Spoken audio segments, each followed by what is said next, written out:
Gün vardı da bu İsmail. Gedin bir deyim ki, kədə gələn fəhlələr getdilər. Baharda da, ay İsmail.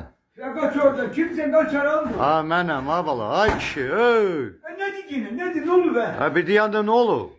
Camaat evə gedir, sən indi qızışırsan, ha nə? Kim eve gelir ha? De təzə gələn fəhlələr, ustalar getdilər evə. Gün batıp ki onlar eve getirler. Vallahi məndən soruşdular ki, Ha. saat neçədə neçə işləyirsiniz? Dedim, qardaş, biz... Ya sen ne dedin? Dedim, biz gün çıxandan gün batana kimi. Ben demedim ki bizde iş vakti belədir. Gün çıkanın gün batıp. Dedim də, dedim. Dedi, Sen demedin size gelende bunu demeyipler. dedi bizə heç nə şərt kəsməyiblər. Belə dedi, Hə. bu iş deyil, biz daha gələndə ölüyük belə. Niye işliyor ki? İşliyor, işleter olur. Dedi, qardaş, işin iş vaxtı var, işin iş saati var.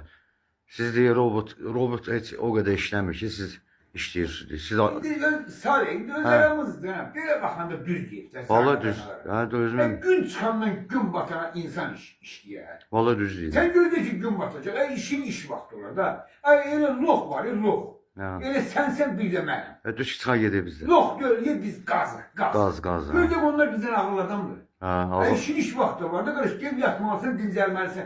Düz değil be. Düz. Öldürme. Düz. Her şeyin yeri var. Adam dinlenmediği için adamın başına binirler. Düz gedir ya. Öyle böyle. Ha, valla. Düz. Gerek dinlenirsen, dinlenmesen indiki vakta. Adamın başından basırlar. Düz deyirsən, düz gəl. İşin iş vakti var da. Yavaş.